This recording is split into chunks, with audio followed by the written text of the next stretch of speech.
Wow, Scooby! Like, isn't this groovy? We're the stars of our very own video game. Yeah, groovy. Like, what's going on? I've spread my evil virus all over this game. You'll never get past the monsters I've unleashed. Rikes! Monsters! I'm with you, Scoob!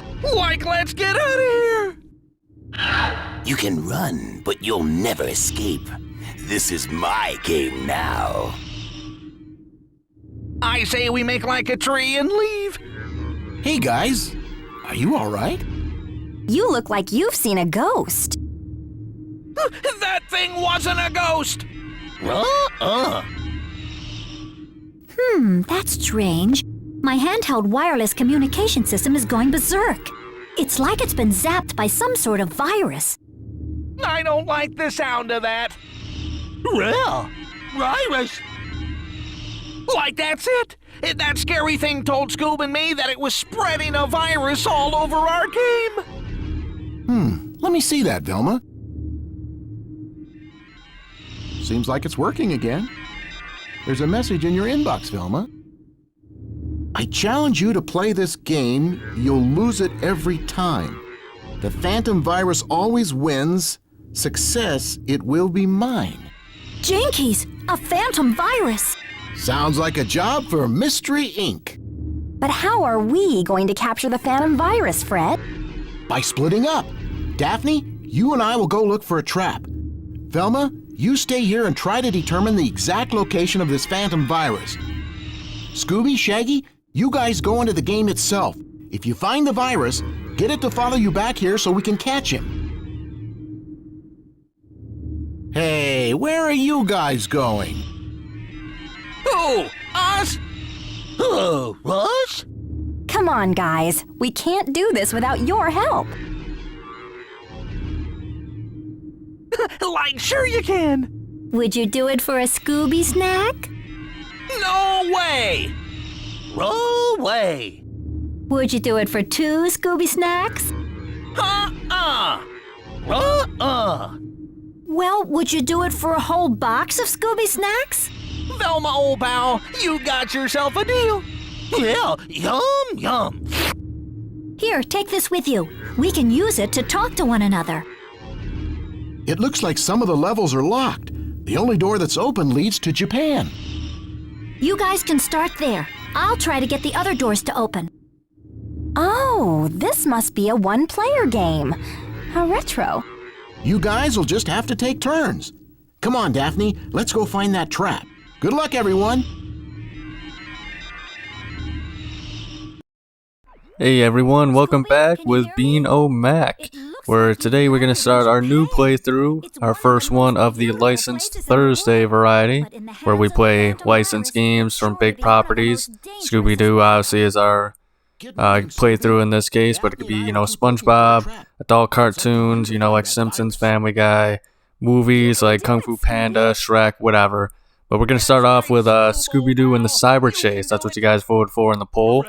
So always keep your eyes out for polls. I'll always post them pretty much the day of, the last playthrough of a game. So, as you've heard, I let you guys watch the opening cutscene. That's pretty much all we're going to get for cutscenes. Now we just kind of have these, I can't think of the exact name of them. Like the phone calls here, we'll just do it. It's easier. Radio transmissions, I think, is the correct term, maybe. Close enough, whatever. But, geez, wow, Daphne kind of looks fat in that picture. But yeah, as you've seen, we're in the game. Not Cyber Chase, the Phantom Virus. I'm all over the place today. Has trapped us in this game. And now we're pretty much at his mercy, and we have to beat all the levels and him to be able to escape the game once and for all. And of course, it's up to, Shaggy and Scooby to do the most of the back-breaking work. I'll give a little credit to Velma since she's, manning the save station. But, yeah. We've always gotten some really lame excuses from Fred and Daphne, going off by themselves or whatever, but I've never quite heard one of, we're gonna go looking for a trap. That is, they did not care about the subtlety of what they were doing with this game. They know exactly what Fred and Daphne get off to. You know, they're probably off screen in the black void to the side, just, you know, hanging out by themselves. Pretty much waiting for us to take care of business, and they're gonna have, you know, their fun. But our first level here is Japan, and how this playthrough is gonna work is there are 7 worlds to explore, so we're just gonna go world by world. So first one is Japan, and you know, I'm just gonna kind of give my thoughts on and opinions on what I think of what's going on with the characters, share my love for Scooby-Doo, and you know, hopefully I'll be able to entertain you guys while we're doing it. This first level is pretty much the tutorial level. That's why there's so many of these radio transitions. Watch out for those ninjas. Or transitions, man. Like I said, I can't even talk right now. But so many of the radio transmissions from the characters, which, you know, like I said, that's the closest thing to cutscenes. And boy, that was a pretty bad throw. I've never actually beaten this game before. I've gotten as far as the pyramid level, which I think is the 6th world of this game, but I can't quite remember. But there's gonna be a reason for that. But we're gonna get the full playthrough this time, so don't worry. But as you can kind of tell, the game is a little wonky with its controls. But pretty much, if you're interested in this game, it was on the PS1, as you can tell by the graphics.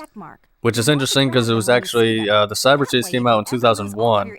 And obviously this was a tie-in, so it came out in 2001 as well.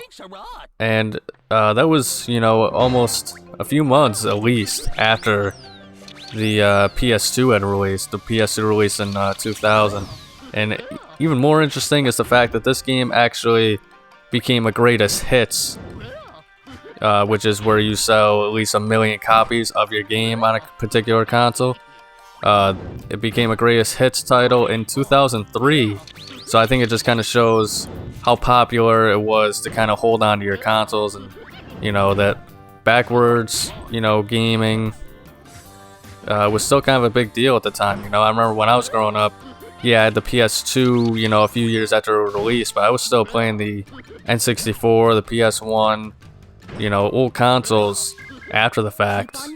It was just kind of, I feel like it was more normalized to play older consoles and have games released for them for a longer period of time than it is nowadays. Nowadays, I mean, you got maybe 5 or 6 years at most, depending on the console, before they say, yeah, get ready, if you want to play any new game, you gotta play, you know, you gotta buy their new console. It's kind of like with Tekken 8. You know, I was hoping that it would be able to play on PS4, but unfortunately that is not the case. PS5 exclusive. Or maybe it's on the Xbox Series X. Xbox, I think their naming conventions have done so much harm to them that I don't even care about what, you know, the Series X. I don't know. I can barely keep up with what's current with them. Like, pick that up, Scoob. It's an extra chance. You'll want to get as many of those as you can find. Well. But this game was kind of released. It's kind of cool that we did get a Cyber Chase. And it used to be one of my favorite movies growing up, honestly, was the Cyber Chase. But then I rewatched it as an adult, and, you know, sometimes things don't hold up as well as you remember them. And I don't know, the whole direct-to-DVD series, you know, what is a lot of people consider to be the peak of Scooby-Doo, and definitely was what kind of brought it back into the mainstream light after its downfall a little bit in the 90s and whatnot. So you had like Zombie Island, then I think it was Witch's Ghost, Alien Invaders, and then Cyber Chase. And I always remember Cyber Chase being the best one and everything like that. So I remember I watched them, like me and my friends had this big watch party of, you know, one after the other. We watched the movies. You know, one week we started with Zombie Island, then next week Witch's Ghost, and so on and so forth. You get the idea. And I think what we found was Zombie Island was definitely the most popular. It's my second favorite Scooby-Doo movie of all time. And I mean, it was pretty rough, the animation. They reused a lot of Shaggy's voice clips and whatnot and yells. It was definitely kind of a lower budget, you could tell, compared to the ones that would follow. But the story was just so absolutely solid, and the scares were so genuine, you know, in that way. It was kind of like a Luigi's Mansion type of thing, where it's, you know, as an adult, it's not the scariest, but there's still that very freaky element, you know. It's the kind of thing where it's like, how did I not poop my pants or whatever as a kid? So, that was a very good watch, very enjoyable. I can still watch it to this day and have fun with it. So for those who think, oh, you know, it's nothing as good as when you were a kid and nostalgia, yeah, you're wrong. Some things really do hold up. And then Witch's Ghost, that was always my absolute favorite, and still to this day is my favorite. You know, I love the setting, was so beautiful of the town, the music with the Hex Girls. I think it was Oakhaven, but I could be wrong. I have such a terrible memory at times. But I mean, it was just so beautifully, you know, well animated. Ben Ravencroft was, of course, awesome. And then the main villain for that, and the fact that they kind of made the villains all real monsters was really what set those apart. And I get it, you know, the formula and whatnot of, you know, classic Scooby-Doo was iconic, but I kind of wish they would mix it every once in a while, because I think if they did mix it where some things were real and then others were just people in a costume, I think it would really be good at keeping people on their toes, so to say, and kind of really freshen up that Scooby-Doo formula. It's kind of sad what has become of the Scooby-Doo property as, you know, the making of this video. And then Alien Invaders, yeah, I'm just kind of reviewing all the 4 movies at this point, but Alien Invaders was always a good one too. But it wasn't that it was bad, it's just compared to the other 2, in my opinion, wasn't as good, but it was still so very close. You know, such a legendary movie, in my opinion, one of the best still. And I think the characters, once again, were very good. I think it showed. I think it was that was a very classic form. I think it was very unique in the sense of, once again, it was very good at keeping you on your toes, and, you know, the red herrings and whatnot.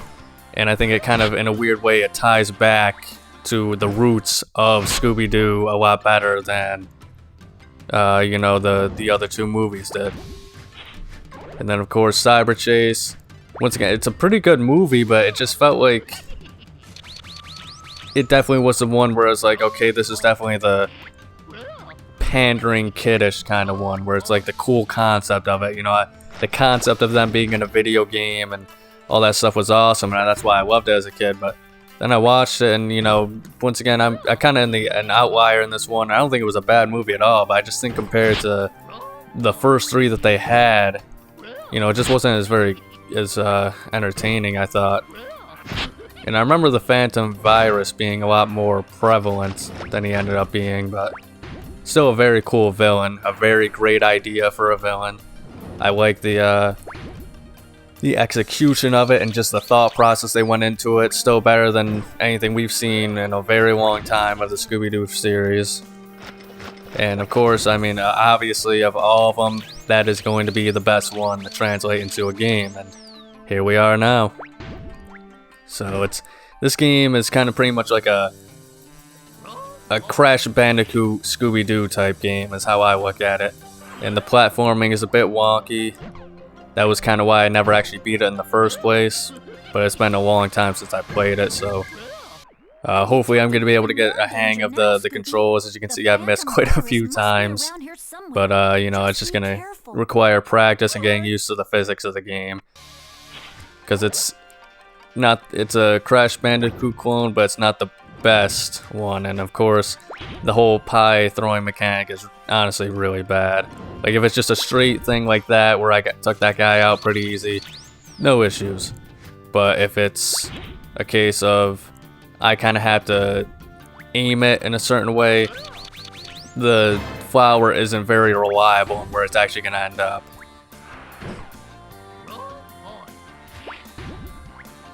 But it is pretty cool how they took the what they had for the small concepts in the show and what they were able to actually make of the levels. You know, Japan I think only showed up for what, like maybe a few minutes at most, maybe 2 minutes in the movie.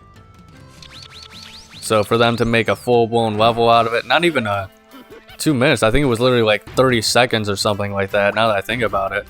So for them to make a full-blown level out of it and give us all these cool ninjas and stuff like that, I mean, that's just pretty awesome.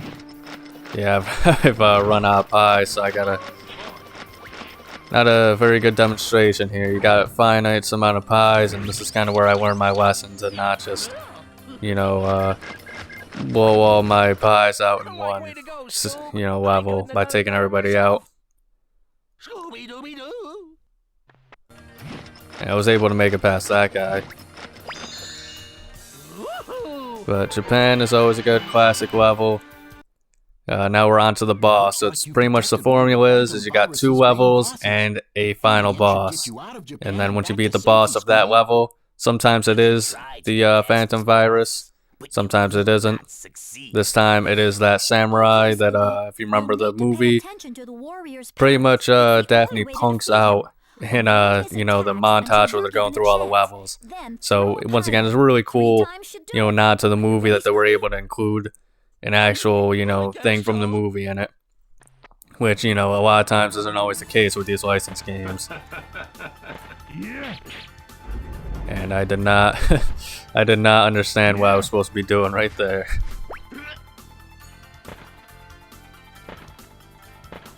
Alright, I got your game now, Mr. Samurai. Oof. That's not what I thought was gonna happen. I think if I run out of pies, I think I just automatically die too, but I can't remember. Jeez. This guy is not messing around here. Alright, I think we got him. We got him! First try. Alright, what's going on here? Did it freeze? Oh, there we go. It just took a while to load. But that's going to be all for today, folks. So thank you for watching. Tune in next week for our next episode of Scooby-Doo Cyber Chase. And above all else, remember to have a nice day.